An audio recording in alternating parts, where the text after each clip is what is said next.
Hello students, मैं doctor Anupreeta Mishra. आप Anupreeta Mishra electrical engineering के चैनल पर सिंक्रोनस जनरेटर समझ रहे हैं, मतलब ऑल्टरनेटर।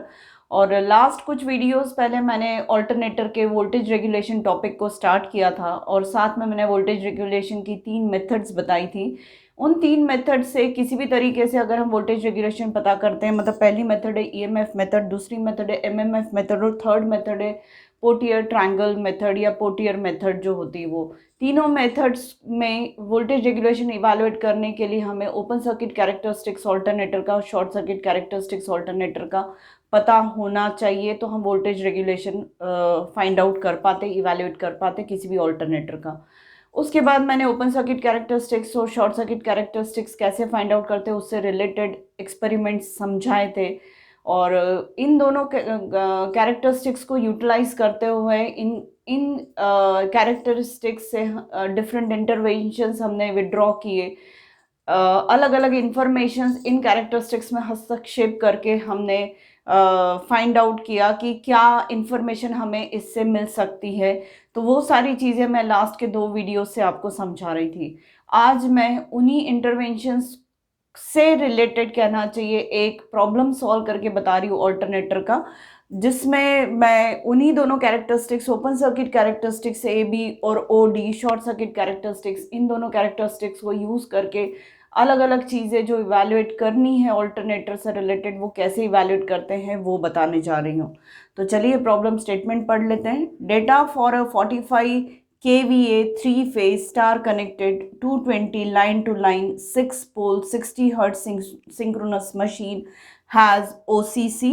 मतलब एक ऑल्टरनेटर या सिंक्रोनस मशीन है जो कि 45 kVA रेटिंग है, उसकी पावर रेटिंग 3 फेज का है, स्टार कनेक्टेड है, 220 volts line to line rated voltage है, 6 पोल्स की मशीन है, ये 60 हर्ट्ज पे काम कर रही है। उसके ओसीसी कैरेक्टरिस्टिक्स से रिलेटेड ये पर्टिकुलर इन्फॉर्मेशन हमारे पास है कि फील्ड करंट 2.84 एम्पियर्स पर रेटेड टर्मिनल वोल्टेज डेवलप होता है 220 वोल्ट्स लाइन टू लाइन। ये ओसीसी कैरेक्टरिस्टिक्स है, मतलब तो 2.84 एम्पियर्स के करस्पॉन्डिंग मुझे ए बी कर्व पर ये पॉइंट मिल रहा है जो कि रेटेड टर्मिनल वोल्टेज दे रहा है। वो कितना है? 220 लाइन टू लाइन पर। ये जो कर्व ओसीसी का ड्रॉ होता है वो टर्मिनल पर phase voltage versus field current का होता है। तो ये वाला VT rated 220 volts divided by √3 इतना होना चाहिए। तो ये वोल्टेज मुझे मिल रहा है 220 डिवाइडेड बाय √3 एट 2.84 एम्पियर्स। तो ऐसा ये मेरा पॉइंट लोकेट हो रहा है यहाँ पर। ठीक है, साथ में शॉर्ट सर्किट कैरेक्टरिस्टिक्स प्लॉट करना है। एक सिंपल लाइन है तो उससे रिलेटेड मुझे 2 पॉइंट्स देकर रखे हैं। माना कि एक पॉइंट ये वाला देकर रखा हुआ है और एक पॉइंट ये वाला देकर रखा है, ऐसे आप समझ सकते हैं। तो 118 एम्पियर्स का आर्मेचर करंट फ्लो हो रहा है 2.20 पर। तो 2.20 पर 118 एम्पियर्स का आर्मेचर करंट फ्लो हो रहा है और 152 एम्पियर्स का आर्मेचर करंट फ्लो हो रहा है फील्ड करंट 2.84 पर। तो 2.84 पर 152 एम्पियर्स का आर्मेचर करंट, और इन दोनों पॉइंट्स को ओरिजिन से ज्वाइन करके मैं शॉर्ट सर्किट कैरेक्टरिस्टिक्स ड्रॉ कर सकती हूँ। ये मैं प्लॉट इसलिए रखे हुए हूँ कि आपको समझा सकूं, पर ये बता दूं कि ओसीसी से रिलेटेड जो आपको डेटा दिया हुआ है इससे मैं एग्जैक्टली ओसीसी नहीं प्लॉट कर सकती। मुझे ओसीसी प्लॉट करने के लिए कम से कम 3 से 4 रीडिंग्स होनी चाहिए, पर जस्ट मैं यहाँ पर जो दिया हुआ है उसको कैसे इंटरप्रेट करना है, इसलिए मैंने इन कर्व्स पर आपको इंटरप्रेट करना सिखा रही हूँ। एससीसी को ड्रॉ करना बिल्कुल डिफिकल्ट नहीं, क्योंकि ओरिजिन से पास होने वाली स्ट्रेट लाइन है ये। तो मुझे कोई भी एक भी पॉइंट पता होता है इसमें से 118 वर्सेस 2.2 पता होता है या 152 वर्सेस 2.84 एम्पियर्स पता होता, तब भी मैं एससीसी ड्रॉ कर लेती। थर्ड इन्फॉर्मेशन आपको एयर गैप लाइन से रिलेटेड दी हुई है, मतलब आपको ओसी लाइन से रिलेटेड दी है, और वो ये दिया हुआ है कि ओसी एयर गैप लाइन पर फील्ड करंट 2.2 के करस्पॉन्डिंग कितना वोल्टेज जनरेट हो रहा है 202 वोल्ट्स का लाइन टू लाइन। मतलब एयर गैप जब ऑल्टरनेटर में सैचुरेशन नहीं हो रहा है उन हालातों का आइडियल ओपन सर्किट कैरेक्टरिस्टिक्स हमें एक स्ट्रेट लाइन के फॉर्म में मिलता है, जो मैं आपको बता चुकी हूँ। तो 2.2 IF के करस्पॉन्डिंग 202 वोल्ट्स मिल रहा है। तो ये ऐसे कैसे रीड आउट कर सकते हो? IF 2.2 एम्पियर से, इसके करस्पॉन्डिंग OC लाइन पर मुझे ये मिल रहा है, मतलब ये जो वैल्यू है ये 202 वोल्ट्स की है, पर ये 202 डिवाइडेड बाय √3 होगा बेटा, क्योंकि ये फेज वोल्टेज है। तो इस 202 को भी यहाँ पे ये पॉइंट कहाँ आ रहा है, कितनी वैल्यू का आ रहा है, तो 202 डिवाइडेड बाय √3 वोल्ट्स इतना आ रहा होगा। तो इस तरीके से ये जो भी डेटा दिया हुआ है वो मैं प्लॉट पर समझ सकती हूँ, ओसीसी प्लॉट पर, एयर गैप लाइन पर और एससीसी कर्व पर मैं समझ सकती हूँ। अब चलिए हमें क्या फाइंड आउट करना है, फाइंड करना है saturated and unsaturated synchronous impedance in ohms and per unit. हमें सैचुरेटेड इम्पिडेंस पता करना है, अनसैचुरेटेड इम्पिडेंस पता करना है, जो मैं बता चुकी हूँ आप लोगों को लास्ट वीडियो में, लास्ट 2 वीडियोस में, और साथ में ये वैल्यूज ओम्स में पता करनी है और पर यूनिट में भी पता करनी है। तो सबसे पहले मैं पर यूनिट से रिलेटेड बेस वैल्यूज पता कर लेती हूँ, फिर मैं सैचुरेटेड सिंक्रोनस इम्पिडेंस और unsaturated synchronous impedance find out करूंगी ओम्स में, और फिर उसको मैं पर यूनिट में ट्रांसफॉर्म कर लूंगी। तो सबसे पहले मैं बेस वैल्यू समझ लेती हूँ। तो वोल्टेज की बेस वैल्यू, हमें base values to find per unit values पहले हम समझ लेते हैं। तो वीटी रेटेड मुझे मालूम है कि 220 डिवाइडेड बाय √3 वोल्ट्स इतना है, और ये मेरा बेस वोल्टेज मैं मानकर चल सकती हूँ, क्योंकि ये ऑल्टरनेटर का रेटेड टर्मिनल वोल्टेज यहाँ दिया हुआ है 220 लाइन टू लाइन। तो पर फेज में rated terminal voltage 220 volts divided by √3 होगा, फेज वोल्टेज होगा, और इसको मैं बेस वोल्टेज मान सकती हूँ पर फेज का। ऐसे ही अगर मुझे बेस करंट फाइंड आउट करना है, तो बेस करंट फाइंड आउट करने के लिए मैं क्या करूंगी, पावर का फॉर्मूला यूज करूंगी। तो पावर वोल्ट एम्पेयर की ले लूंगी, equal to 3 times into V phase I phase होता है। ये फॉर्मूला हमें मालूम है, मैं ये सब भी पढ़ा चुकी हूँ बेटा आप लोगों को। तो केवीए में मेरी वोल्ट एम्पेयर पावर 45 है, तो मैं इसको 45,000 कर लूंगी वोल्ट एम्पेयर में। 3 टाइम्स ये हो गया। वी फेज जो है वो मेरा 220 बाय √3 वोल्ट्स है वी फेज, पर फेज का वोल्टेज, और साथ में करंट आई फेज का मेरा मुझे अभी फिलहाल नहीं पता, मैं वही फाइंड आउट करना चाहती हूँ, और उसी को मैं रेटेड बेस करंट बोल दूंगी या बेस करंट बोल दूंगी। तो आई फेज मेरा कैसे निकलेगा, 45,000 डिवाइडेड बाय √3 इंटू 220 डिनोमीटर में आ जाएगा। पूरा सॉल्व करेंगे तो ये 118 एम्पियर्स हो जाएगा, और यही मेरा रेटेड करंट है, क्योंकि रेटेड वोल्टेज पर रेटेड पावर जो जनरेट करी उन वैल्यूज को यूज करके मैं रेटेड करंट कितना है ऑल्टरनेटर का वो पता कर सकती हूँ। तो वो मेरा आ रहा है 118 एम्पियर्स, और इसी को मैं बेस करंट मान लेती हूँ। अब जब मेरे पास बेस वोल्टेज आ गया, बेस करंट आ गया, तो मैं दोनों को डिवाइड करके base voltage divided by base current करके मैं बेस इम्पिडेंस पता कर सकती हूँ। तो 220 वोल्टेज जो होगा बेस वाला वो कितना होगा, 220 डिवाइडेड बाय √3, तो 220 डिवाइडेड बाय √3 न्यूमरेटर में आएगा, और बेस करंट 118 जो भी निकाला, सॉल्व किया तो 1.076 ओम्स पर फेज का आ गया बेस इम्पिडेंस। चलिए अब मैं सबसे पहले saturated synchronous impedance find out कर लेती हूँ। तो saturated synchronous impedance find out करने का तरीका ये है कि एक पर्टिकुलर फील्ड करंट पर अगर आपको जो वोल्टेज मिल रहा है ओपन सर्किट कैरेक्टरिस्टिक्स पर, उसी फील्ड करंट पर आपको शॉर्ट सर्किट कैरेक्टरिस्टिक्स पर शॉर्ट सर्किट करंट कितना मिल रहा है, तो इस वोल्टेज और इस करंट के डिवीजन से, इस वोल्टेज और इस करंट के डिवीजन से मुझे जो रेशियो मिलेगा वो ओम्स मिलेगा, और वो सिंक्रोनस इम्पिडेंस होगा सैचुरेटेड कंडीशन का।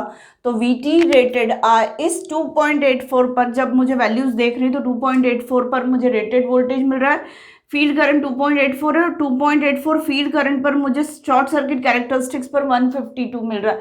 तो सेम फील्ड करंट 2.84 पर मुझे रेटेड टर्मिनल वोल्टेज मिल रहा है ओसीसी का, और ओसीसी से, और 2.84 फील्ड करंट पर मुझे एससीसी से आर्मेचर शॉर्ट सर्किट करंट मिल रहा है, जो कि कितना है 152, जो कि रेटेड से ज्यादा है बेटा, रेटेड नहीं है, रेटेड से ज्यादा है, क्योंकि रेटेड अभी अभी हमें समझ में आया कितना है 118 एम्पियर्स का। तो ISC1 कितना हो रहा है 152, और VT रेटेड कितना हो रहा है 220 डिवाइडेड बाय √3।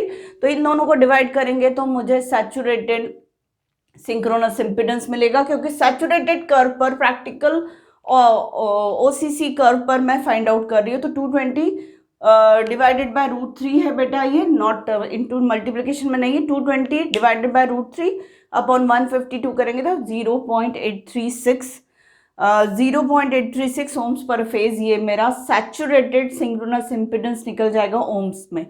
अब अगर इसे मुझे पर यूनिट में निकालना है तो ZS पर यूनिट, मतलब सैचुरेटेड सिंक्रोनस इम्पिडेंस इन पर यूनिट निकालना है, तो इस वैल्यू को मुझे इस बेस इम्पिडेंस से डिवाइड कर देना पड़ेगा। तो 0.836 डिवाइडेड बाय 1.076 करूंगी तो 0.776 पर यूनिट पर फेज हो जाएगा ये। अब मैं अनसैचुरेटेड वाला निकाल लेती हूँ। तो अनसैचुरेटेड वाला सिंक्रोनस इम्पीडेंस मुझे एयर गैप लाइन से मिलेगा। अब एयर गैप लाइन पर कितना फील्ड करंट, एक फील्ड करंट के करस्पॉन्डिंग एयर गैप लाइन से मुझे वोल्टेज उठाना है और इसी फील्ड करंट के करस्पॉन्डिंग मुझे जो उठाना है वो मुझे ये वाला शॉर्ट सर्किट करंट उठाना है। तो IF2 के करस्पॉन्डिंग मुझे एयर गैप लाइन पर वोल्टेज कितना मिल रहा है, 202 डिवाइडेड बाय √3 मिल रहा है। और IF2 के करस्पॉन्डिंग मुझे शॉर्ट सर्किट कैरेक्टरिस्टिक्स पर कितना करंट मिल रहा है, 118 एम्पियर्स का। तो इन दोनों का जब मैं रेशो लूंगी 202 by √3 divided by 118 air gap line से के करस्पॉन्डिंग न्यूमरेटर हो गया और शॉर्ट सर्किट कैरेक्टरिस्टिक्स के करस्पॉन्डिंग 118 हो गया।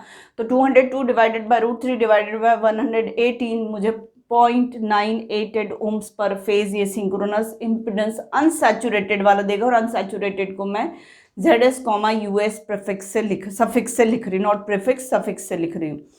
अब अगर मुझे ये पर यूनिट में निकालना है, ये तो मैंने ओम्स में निकाला है, पर यूनिट में निकालना है तो ZS US पर यूनिट में ऐसे आएगा कि 0.988 डिवाइडेड बाय बेस इम्पीडेंस 1.076 करेंगे तो ये आ जाएगा 0.918 पर यूनिट पर फेस का आ जाएगा बेटा अनसैचुरेटेड सिंक्रोनस इम्पीडेंस। तो इस तरीके से हम जो डेटा दिया हुआ है उसको मैंने प्लॉट्स पर OCC, air gap line, SCC पर मैंने समझ लिया कि मैं क्या वैल्यू निकालना चाह रही हूँ और कैसे निकालती हूँ और उस वैल्यू की डेफिनेशन क्या है। मतलब ZS सैचुरेटेड की डेफिनेशन क्या है, एक पर्टिकुलर फील्ड करंट पर करस्पॉन्डिंगली OCC का वोल्टेज ले लो और उसी फील्ड करंट के करस्पॉन्डिंग SCC का आर्मेचर करंट शॉर्ट सर्किट वाला ले लो, दोनों का रेशियो लोगे तो सैचुरेटेड वाला आ जाएगा। अनसैचुरेटेड का मतलब क्या है कि एक पर्टिकुलर फील्ड करंट के करस्पॉन्डिंग आप एयर गैप लाइन का वोल्टेज उठा लो और उसी फील्ड करंट के करस्पॉन्डिंग आप SCC से आर्मेचर करंट उठा लो शॉर्ट सर्किट वाला,